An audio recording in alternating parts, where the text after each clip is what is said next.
Hi, my name's Kevin. I run a flock of about 200 breeding ewes. I've been a producer for 6 years and would say I've got a good flock.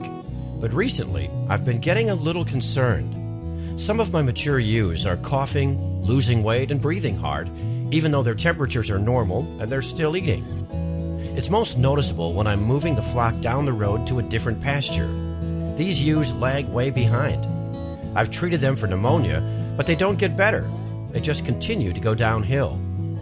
I also noticed that at lambing time, a lot of my ewes had hard udders, but not like regular mastitis. In these ewes, the udder is really firm, but the milk looks normal. I don't think their lambs are getting enough milk. After talking to my vet, I realized that these changes could be something called ovine progressive pneumonia, or OPP.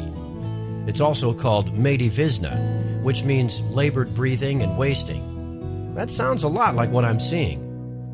Apparently, OPP is caused by a virus that attacks the lungs and udder, and sometimes also the joints and brain. What's worse is that once an animal is infected, it's infected for life. There's no way of getting rid of it. No treatment, no cure. It's really contagious, too. It's a nasty one. The damage from OPP builds up slowly over time. Sheep are usually infected as lambs, but they often don't develop visible signs until they're 3 or 4 years old. So even though my young stock look healthy, they can spread the virus all over the farm. What's worse is they can be in this stage for years, and some infected animals never show signs. My vet told me that most lambs get infected from close contact with an infected ewe. The virus is spread by nose-to-nose contact and through the air. So being in a pen with infected ewes puts healthy animals at high risk of becoming infected. The virus is also shed in the colostrum and milk of infected ewes. So some of my lambs probably inhaled it, while others might have suckled it directly from their dams. When I think back to how my flock could have come into contact with OPP, I think of some ewes I bought several years ago from another producer who was leaving the industry. At the time, they looked healthy.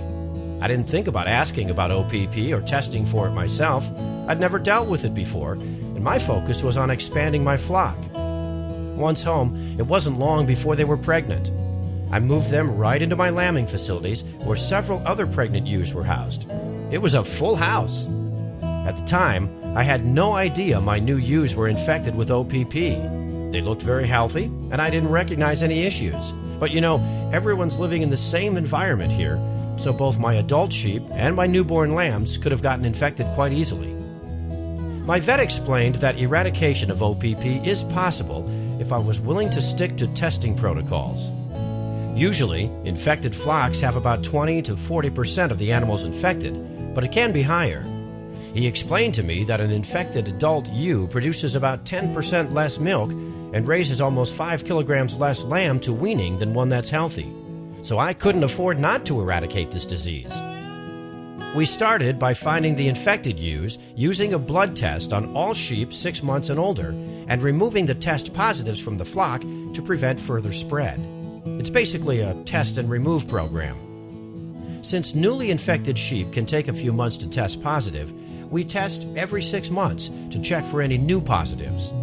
Once we get 2 consecutive negative tests, we'll start testing a portion of the flock once a year just to make sure the flock stays negative. I'm more careful about where I purchase breeding animals now, and I'm working at reducing the risk when introducing new animals into my flock. I source replacements from flocks that are on an OPP program and are test negative.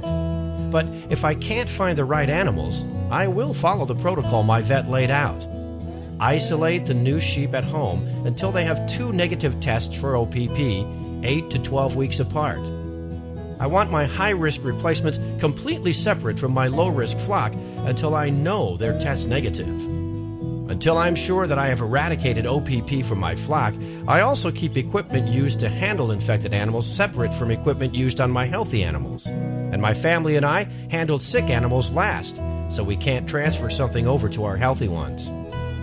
This is what I did on my farm. For you, I'd say talk to your vet and work on ways to deal with OPP on your farm.